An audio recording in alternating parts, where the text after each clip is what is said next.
mais surtout aux institutions qui représentent ce peuple, de prendre leurs responsabilités. Est-ce que oui ou non? Et d'ailleurs, on y reviendra peut-être parce que le débat d'aujourd'hui concerne plus peut-être notre programme de gouvernement. Puisqu'on nous dit souvent, vous restez enlisés sur les débats pétroliers et que vous n'avez pas de programme. Je dis définitivement, y compris les intellectuels qui se penchent sur le dossier sans même prendre le soin d'écouter et de lire ce qu'on a dit. Oui, et 3 fois oui, de l'argent a bel et bien été échangé malgré qu'on n'est pas dans la phase de production. Que les gens arrêtent de croire sur parole ce que leur disent les ministres ou les premiers ministres ou même le président de la République. On ne croit pas un homme que par ce qu'il dit. On confronte ce qu'il dit avec la réalité des faits. La réalité des faits, c'est que sur le dossier Timis est bel et bien en partie seulement parti. Il est sorti des blocs de Saint-Louis offshore profond et de Kayar offshore profond. Que je sache, il l'a pas fait que pour les beaux yeux du Sénégal sans rien prendre en contrepartie. Que les gens qui ne savent pas arrêtent de dire qu'il n'y a pas d'argent échangé en ces trucs. Parce que ça, c'est pour endormir la bonne dame du coin, le monsieur du coin, le profane, pour dire que oui, on est dans une phase d'exploration, il n'y a pas d'argent. Totalement faux. Beaucoup d'argent a circulé. Je l'ai dit dans une interview à un de vos confrères de la presse écrite. J'attends que quelqu'un d'instruit du dossier me dise non. Mais que des intellectuels, des professeurs d'université, des journalistes, disent oui, on est en phase, répète à tue-tête, sans connaître du fond du dossier, que oui, il n'y a pas d'argent échangé, c'est malheureux pour le pays et la démocratie du pays. Parce que à ce niveau de formation et de compétences, on doit s'exprimer en pleine connaissance. Il y a de l'argent échangé, cela veut dire quoi? Et moi, ministre de la République, qui plus est ingénieur de formation, deux diplômes d'ingénieur, je le dis pas pour montrer que je ne suis pas non plus un profane, quoi, qui parle comme ça à la lettre. L'argent échangé, cela veut dire quoi, monsieur le ministre? Mais Timis n'est pas sorti que pour rien. Il a donné combien? On le saura dans quelques temps. On est là pour ne pas relancer le débat indéfiniment, mais pour parler de notre programme, comme vous l'avez annoncé. Mais je dis... Mais vous avez quand même évoqué un sujet important. Timis, vous avez des informations sur ce que Timis a donné. C'est l'occasion ou jamais de le dire, monsieur le ministre. Bravo pour votre insistance. Mais je souhaite que le débat soit posé sur la place publique.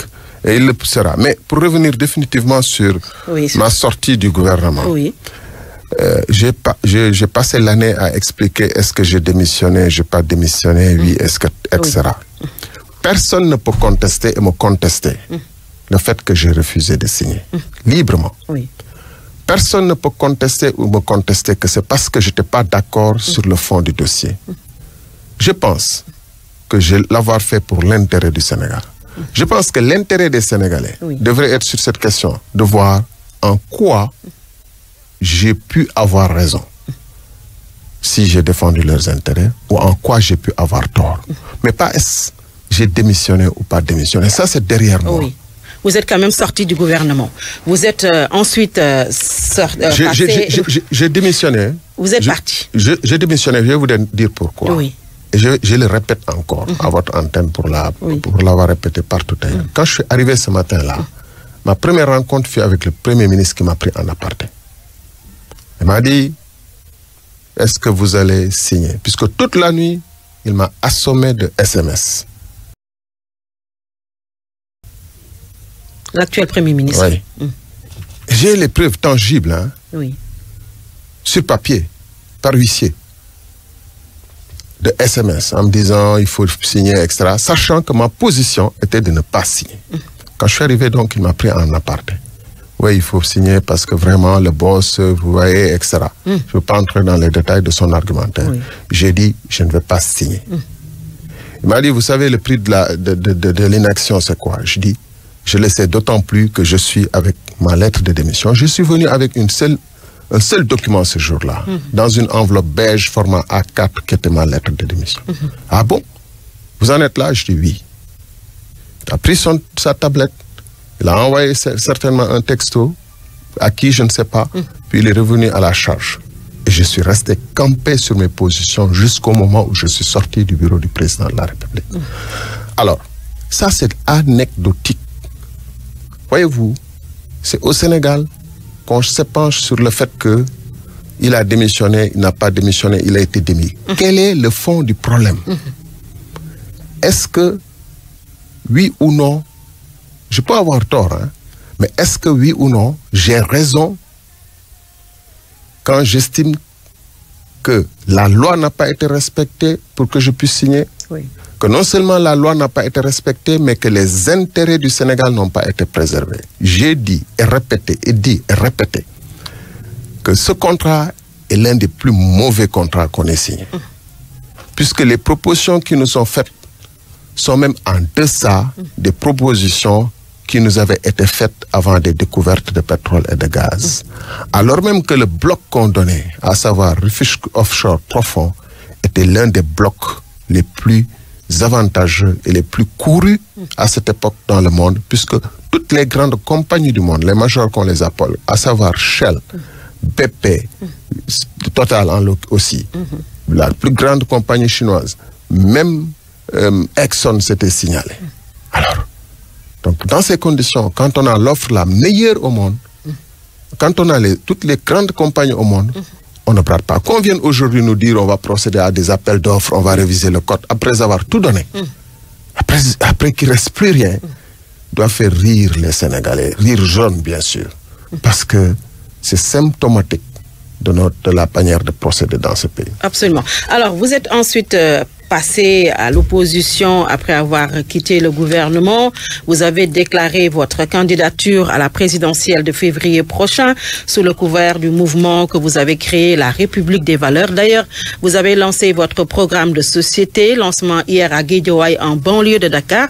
Le choix de la banlieue n'est certainement pas gratuit. Parce que la banlieue est le concentré non seulement des populations, mais des difficultés que vivent les Sénégalais des centres urbains. Pékin est une grosse agglomération et on était à la frontière entre Pékin et Guédiawaye. Il y a au bas mot 1 million de personnes dans cette zone.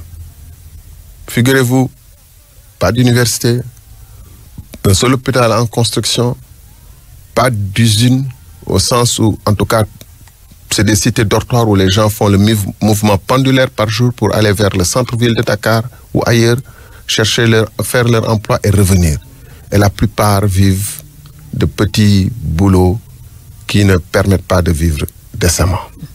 Les infrastructures, bien sûr, de 2012 à 2019, des efforts ont été faits dans l'assainissement, dans peut-être certaines infrastructures, mais avant d'y revenir, quelles que soient les difficultés de Pékin, je l'ai dit hier devant les populations là-bas, c'est rien comparativement aux difficultés que vit la grande périphérie. Parce que la banlieue est la périphérie du petit noyau que représente Dakar, puisqu'on est un pays macrocéphale.